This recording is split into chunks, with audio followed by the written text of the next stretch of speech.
This episode was suggested by a listener, Emily. If you'd like to suggest a topic, you can do so on Facebook and Instagram at Morbid Curiosity Podcast or on our website www.morbidcuriositypodcast.com. This episode contains discussions of colonialism, violence against Indigenous peoples, a brief mention of sexual assault and enslavement. If these topics are triggers for you, this may be a good episode to skip.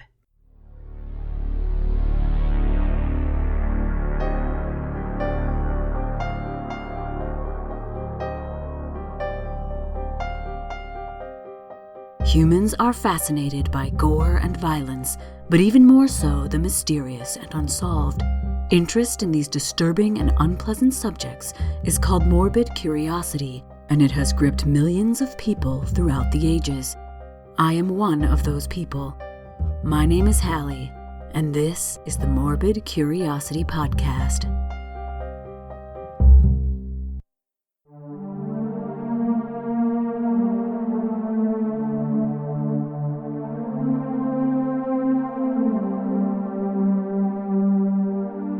I love visiting historic places. I visited Jamestown, one of the first settlements of British colonists in North America, when I was about 10 years old. While I was there, some of the reenactors spoke of another colony, one that was established before Jamestown. This colony didn't survive to be preserved. When I asked why, they replied that the colony had simply disappeared. That colony was Roanoke, known to many as the Lost Colony. In reality, settlements don't just disappear, and that's true for Roanoke. What the legend leaves out is that Roanoke didn't vanish, it was abandoned. Why it was abandoned and where the people went is still a bit of a mystery. During the late 16th century, England was on the periphery of Europe. Spain was the dominating force on the continent, supported and enriched by its New World colonies. England did its best to interrupt these riches from reaching Spain by enlisting privateers, basically government-sanctioned pirates, to prey upon Spanish ships. One of the most well-known of these was Sir Francis Drake, or as the Spanish called him, El Drake, the dragon. While he was knighted by Queen Elizabeth I for his services to the crown, the Spanish accounts speak of him as no more than an infamous and bloodthirsty pirate. Of course, the Spanish had their own privateers seizing English ships, so neither were without fault. However, Spain's colonies in the New World, what we now call North and South America, seemed to be the key to their success. The Spanish had set about establishing their dominance in the New World through violence. Indigenous populations were burned, hanged, beheaded, and raped by the millions during the first 50 years of Spanish exploration. Through this violence, they gained control of many valuable resources, as well as slaves to procure them. Some Englishmen thought that England could build better, more lucrative colonies than Spain by developing trade relationships with the indigenous peoples instead of massacring them. This method would be both morally and financially more lucrative. Some felt that God had set aside the area north of Florida and south of the St. Lawrence River for England to, quote, civilize, unquote. The idea of building an English colony at Roanoke in the 1580s is credited to Sir Walter Raleigh, a man favored by Queen Elizabeth I. He proposed that the colony would provide two things for England: a foothold in the New World for trade and colonization, and a base of operations from which English privateers could launch attacks against Spanish ships loaded with goods from South America. On March 25, 1584, Queen Elizabeth granted Sir Walter Raleigh a charter for the colonization of an area of North America. Raleigh's first step was sending a preliminary expedition, 2 ships commanded by Philip Amadas and Arthur Barlow. They took a well-known route, sailing south to the Canary Islands off the northwestern coast of Africa, using the trade winds to push them to the Caribbean, and then moving up the coast of North America. The expedition left England on April 27, 1584, and landed off the coast of what is now North Carolina on July 13th. They followed an inlet and found Roanoke Island, situated between the mainland and a series of sandbars now called the Outer Banks. The captains were enthusiastic about the island as a site for the English colony. It appeared abundant in both flora and fauna, with excellent views of the ocean in 3 directions. It also appeared to be uninhabited by the indigenous peoples, who were rumored to be savage and violent. When people from the indigenous coastal Algonquin tribes were spotted and approached, they were interested in trade and friendly. Roanoke Island was the home of the Secotan people, a group of Algonquin-speaking peoples who lived along the coast.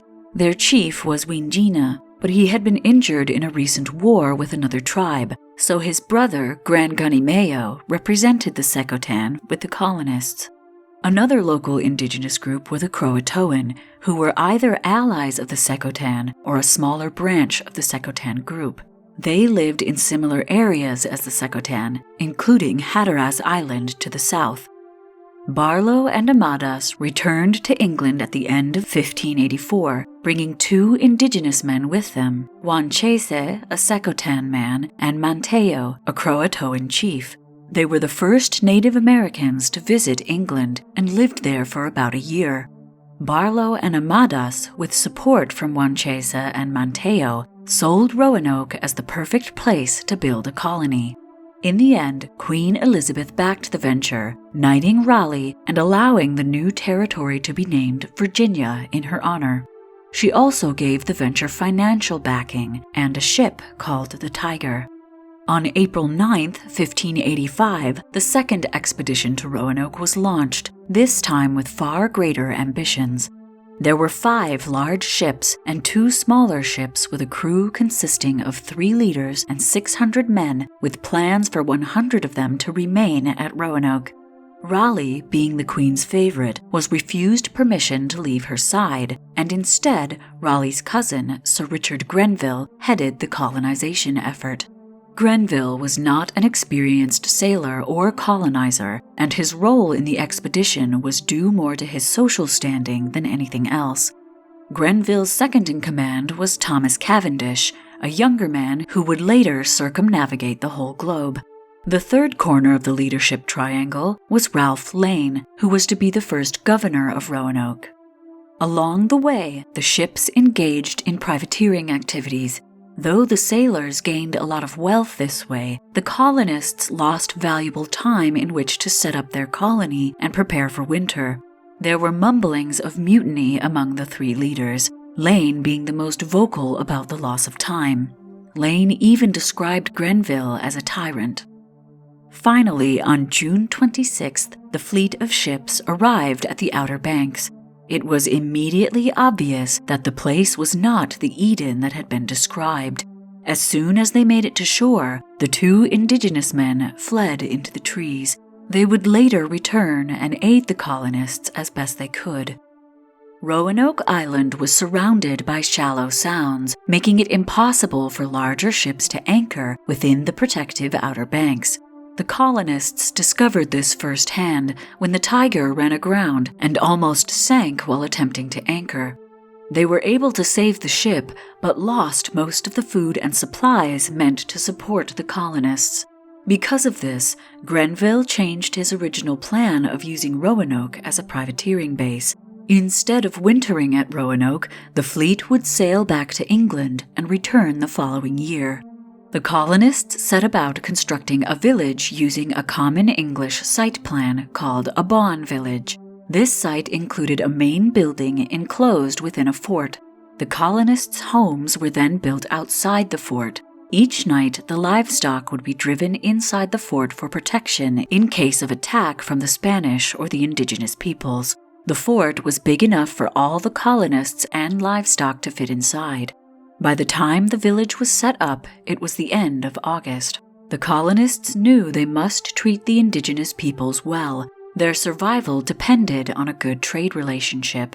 Therefore, colonial violence against indigenous people was heavily punished. Unfortunately, violence was not uncommon. as many of the colonists were former soldiers who'd fought in the Elizabethan Wars, a struggle between Irish Catholics and English and Irish Protestants. These soldiers had grown used to using violence to subdue those whom they feared. It's quite difficult to get out of that mindset when it's been drilled in, and it makes potential conflicts more likely.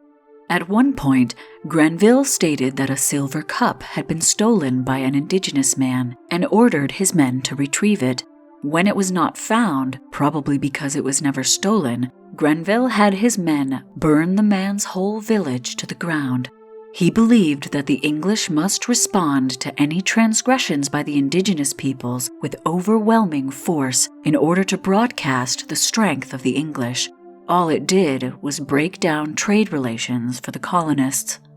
In addition, the situation between the indigenous peoples was volatile. The Croatoan and Secotan peoples were at war with another tribe, and there was immense pressure for the English colonists to choose a side.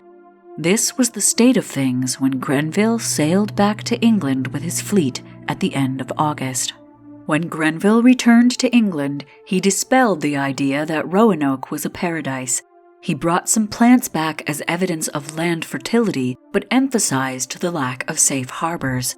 However, he dazzled supporters with treasure he'd gained by seizing a Spanish ship on the return voyage. This solidified to the supporters that privateering was more profitable than the colony. This did not bode well for the colony's future. The Roanoke colony's lack of supplies could have been remedied soon after Grenville left. Sir Walter Raleigh had wanted to send a supply fleet to the colony in June, which would have arrived shortly after Grenville left, but the Queen ordered that he divert course to warn other fleets of Spanish sea attacks on English vessels near Newfoundland. It seemed Roanoke was not a priority.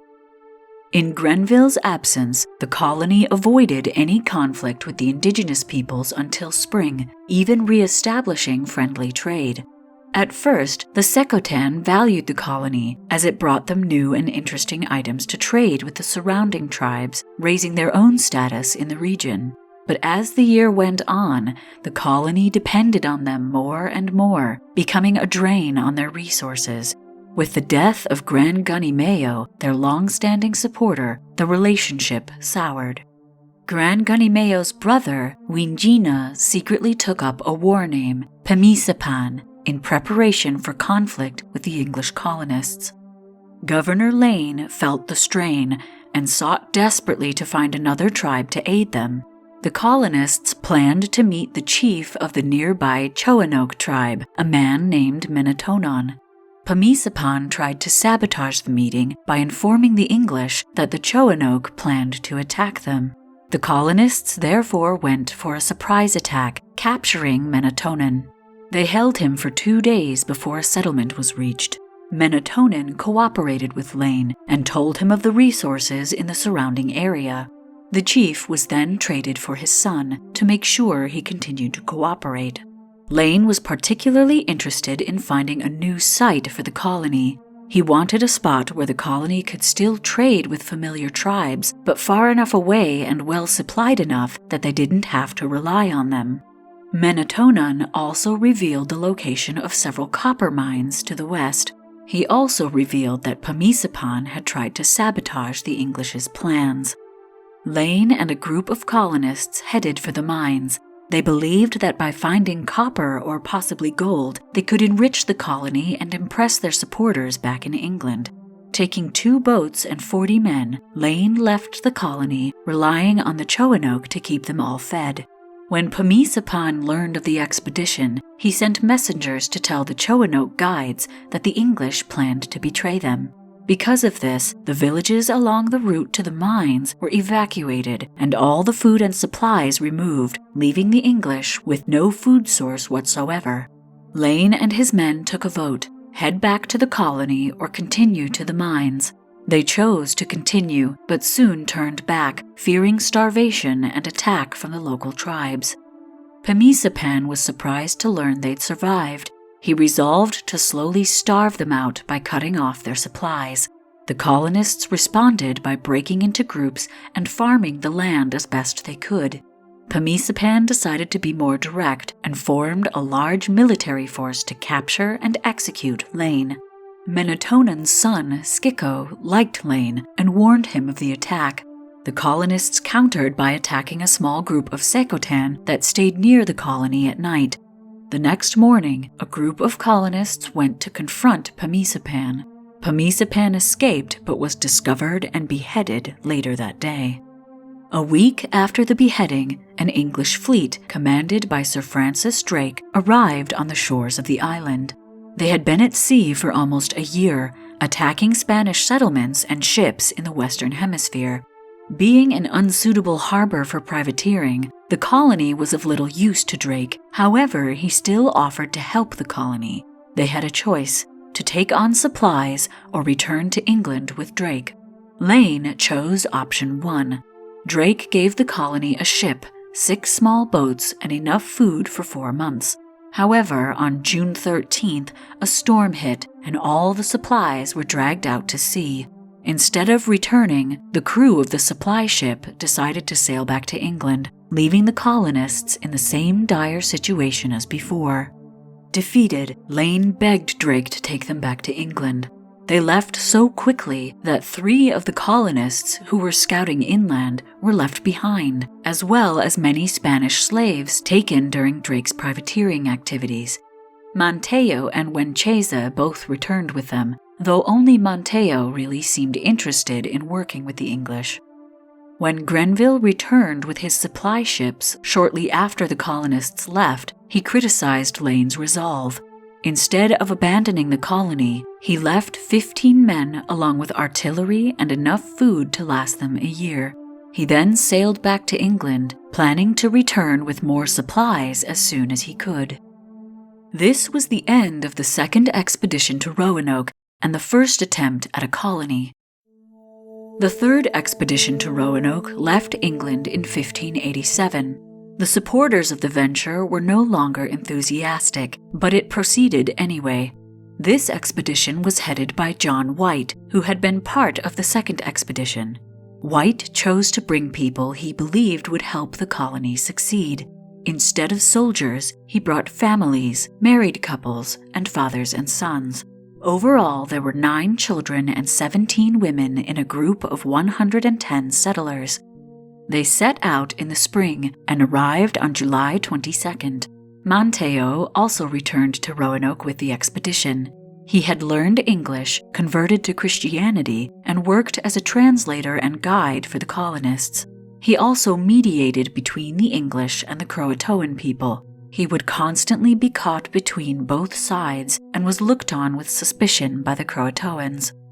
The third expedition found the original colony had been completely destroyed.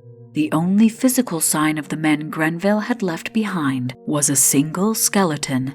After the last expedition, the indigenous peoples in the area were far more hostile toward the colonists. John White sought to repair the relationship by sending a group led by Montejo to meet with them. The Croatoan people were interested, but set boundaries right away, such as leaving their corn and villages alone. They also revealed that the other tribes in the area might attack the colonists, especially the Secotan. It was the Secotan that had attacked and razed the colony to the ground. Though he knew the relationship with the local tribes was tenuous at best, White felt the need to retaliate against the Secotan. He sent men to attack them. However, they accidentally attacked another tribe that had been friendly to the colonists. At this dire point, the ships that had delivered the colonists were ready to sail home. White would go with them to make sure the colonists weren't forgotten. Worried, the colonists drew up and signed a document begging him to seek aid on their behalf. The colonists planned to move their settlement inland away from the hostile tribes. Worried he was making a mistake, White sailed back to England just as the first English baby was born to his daughter in the colony. Her name was Virginia Dare, and that was the last time White ever saw her. White met with Sir Walter Raleigh after arriving in England. They planned to return to Roanoke with supplies, assembling a fleet of 7 ships. Grenville was supposed to head the fleet again, but the ships never set sail. The The conflict between England and Spain had erupted into war, with Spain sending its armada toward England, an army of 150 ships, 8,000 sailors, and 18,000 soldiers. Despite its apparent might, the armada turned out to be one of the worst debacles in military history.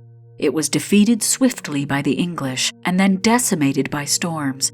However, it took all of England's available ships to defeat the armada, including the fleet reserved for Roanoke. After the battle in late April of 1588, White got permission to take 2 ships filled with supplies and new settlers to Roanoke. Though the colonists were in need, the captains and crew of the 2 ships insisted on privateering along the way. One ship lost its supplies and its captain in a scuffle with a French ship. After these losses, the ships returned to England.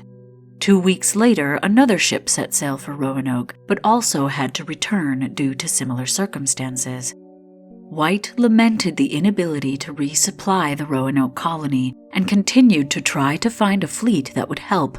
Several times, just before setting sail with supplies, something waylaid him: the threat of war with Spain, unwilling captains, and royal decrees.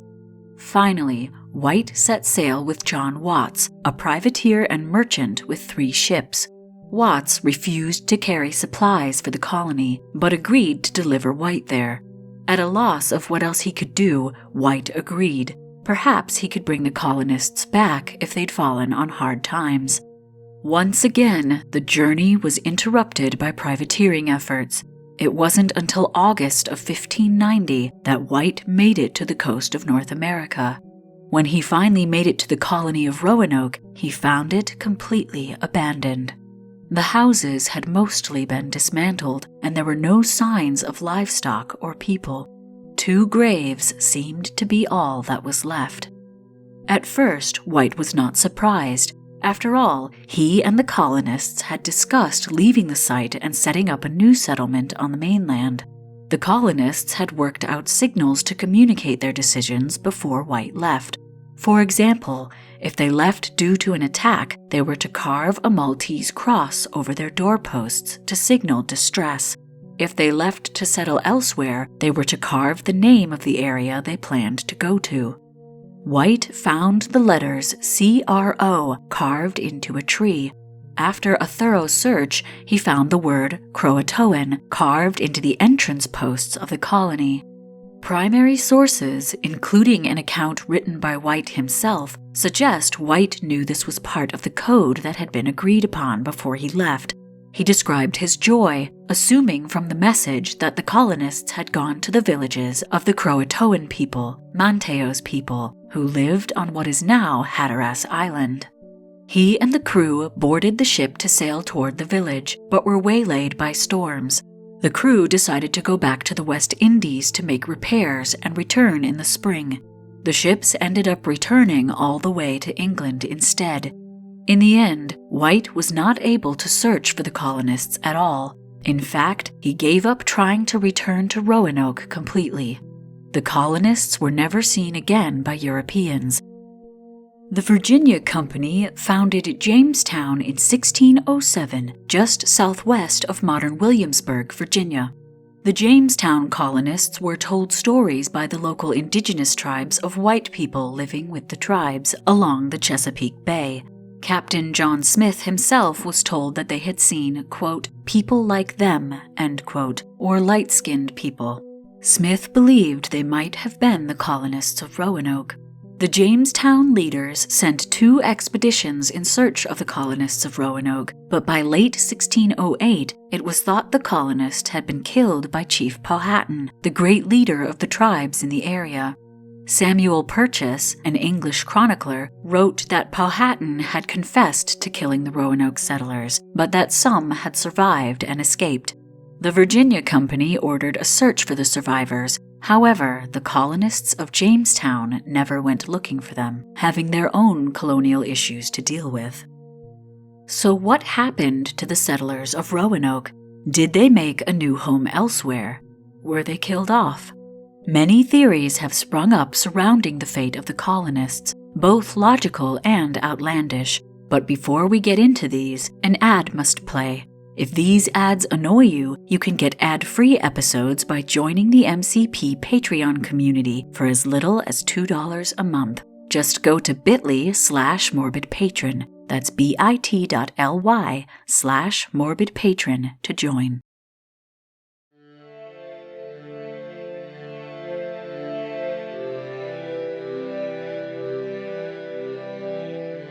As you can see, the real mystery is why there's a mystery at all.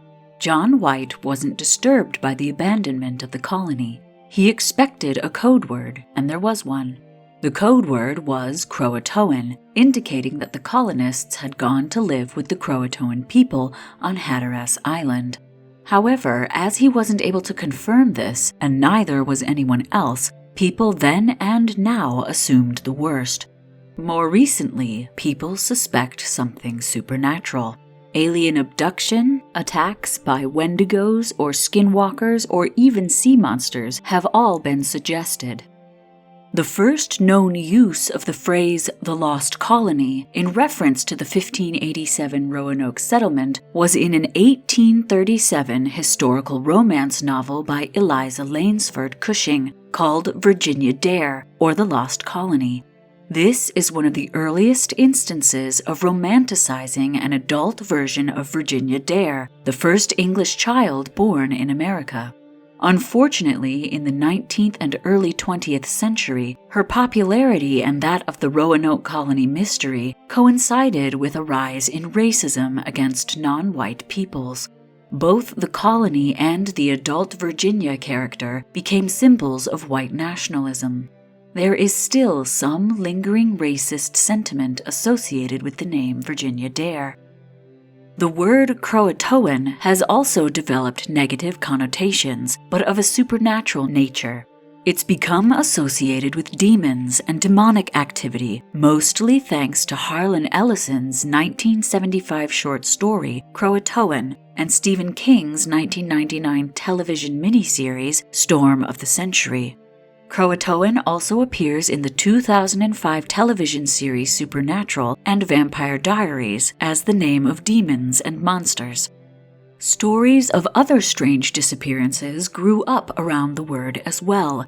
It was supposedly whispered by a delirious Edgar Allan Poe in 1849, days before his death, scratched on the wall of Black Bart, the stagecoach robber's prison cell, before he disappeared in 1888. Carved into the bedpost of famed horror writer Ambrose Bierce before he vanished in 1913. Written on the last page of the logbook of the ghost ship Carol A. Deering when it ran aground on Hatteras Island, the original home of the Croatoan people, and found scribbled in Amelia Earhart's journal after her disappearance in 1937. There's no evidence for any of these claims, only rumors and conjecture. A series of 48 stones inscribed with messages supposedly from the colonists were discovered in several locations across the southeastern United States in the 1930s. Supposedly written by Elizabeth Dare, mother of Virginia, they are called Dare stones. 47 of the stones were discredited by 1941, and the last one, which was the first to be found, cannot be conclusively proven or disproven to be authentic. Many of the rumors about the lost colony come from a play written by Paul Green in 1937. The Lost Colony, a symphonic drama of American history, is an outdoor performance featuring music and dance which has been performed at the site of the original colony on the Outer Banks since it was written. The first act is based on the accounts and diaries of Sir Walter Raleigh during this attempt to set up a colony. The second act is a story woven from scraps of information about the abandoned colony and theories about what happened to the colonists. It features a love triangle and focuses on the singular theme, in the New World, the dream of a democratic society would become a reality. It ends with the colonists leaving Roanoke Island to evade an approaching Spanish ship, and the audience is left to wonder what happened. Outside of the supernatural and romanticized theories, many academic theories also exist. One suggests the colonists perished trying to sail back to England. However, there's no evidence of this, and there's no way to prove or disprove it. Another theory is that the Croatoan people killed the colonists. If this were the case, some evidence of bodies or destruction would have been discovered by White upon his return. He made no mention of either. Archaeological evidence doesn't support this theory either. An explanation for the lack of bodies has been put forth: cannibalism.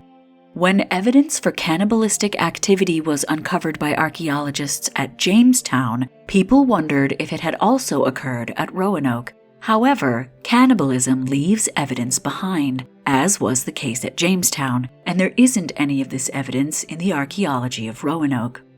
A drought has been suggested as the cause of the colonists dying off or dispersing. Tree ring data does indicate that there was an extreme drought around the time the colony disappeared. There was another drought of similar magnitude which almost led to the abandonment of Jamestown. Though a drought could be the reason for the abandonment of the colony, there is still no answer to what happened to the colonists themselves. One group, called the First Colony Foundation, a North Carolina nonprofit organization dedicated to conducting archaeological and historical research, found a map drawn by White that had been altered with a small patch. The patch covered up the outlines of two forts, about 50 miles west of Roanoke. It's thought that White had perhaps drawn the fort in the location he and the colonists had discussed before he left, but when he returned, he saw Croatoan and adjusted his map, assuming they had gone to Hatteras Island. The location, which was close to an indigenous village called Metaquem, was investigated in 2015. No fort was discovered, but several shards of English pottery were unearthed. Ground-penetrating radar surveys suggested another site about 2 kilometers away. This site was investigated in 2019 and unearthed more European pottery. This discovery is interesting and suggests trade with the English, but more evidence is needed to suggest the English had occupied the site. The going theory today is that the colonists were absorbed by the Croatoan tribe or another Native American tribe, either by choice or by force. Hatteras Island, previously known as Croatoan Island, due to it being the home of the Croatoan people at the time of the colony, is 50 miles south of the original Roanoke colony site. Manteo, the indigenous man who aided the colonists and went to England, was Croatoan, and the tribe allied itself with the English even before White left the colony. It's likely the colonists would have had connections there. Several groups have scientifically investigated this theory.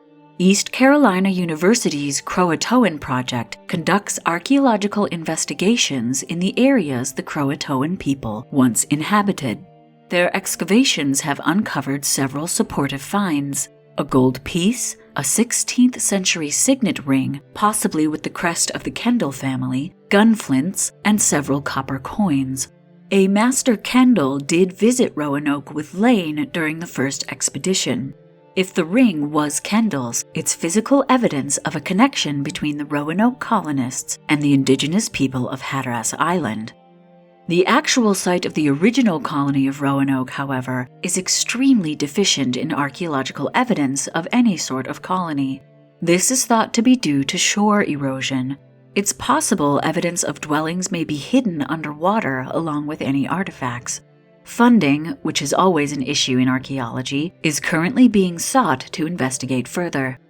The East Carolina University excavations were led by Mark Horton of the University of Bristol. His team included botanists, historians, archaeologists, geologists, and many other experts.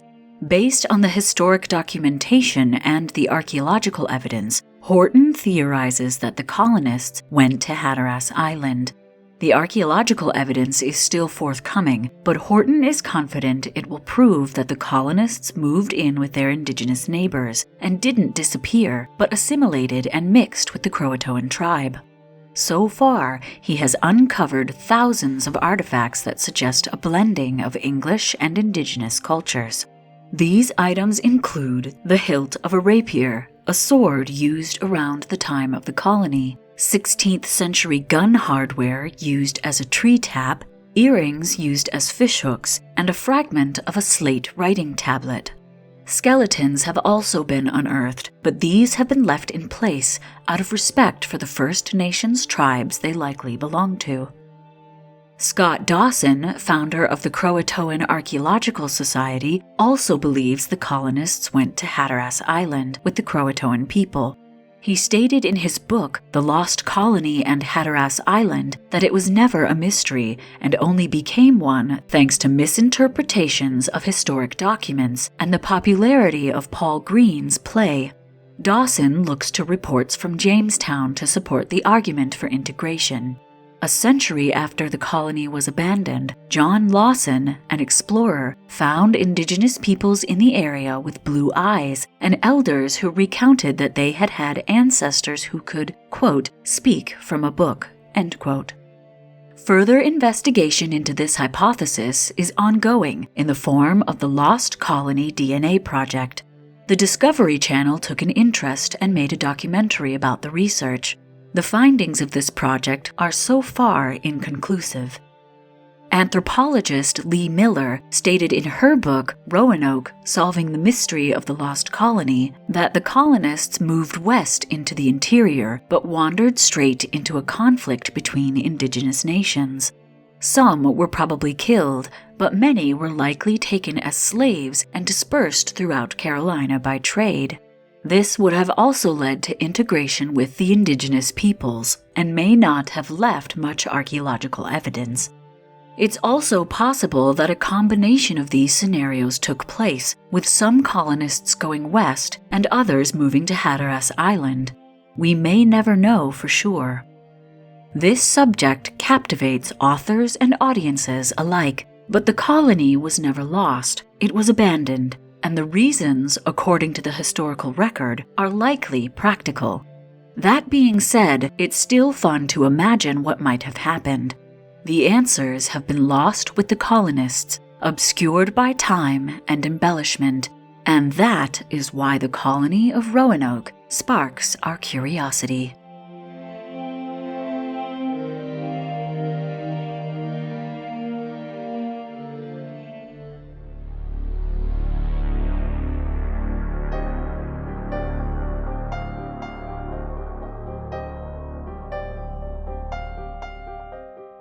The Morbid Curiosity podcast is produced by H. Lloyd. If you'd like to get in touch or suggest a morbid topic, you can do so on Facebook and Instagram at Morbid Curiosity Podcast or on our website, www.morbidcuriositypodcast.com. If you like the podcast, please share it with your friends and give us a rating on whatever podcast app you use.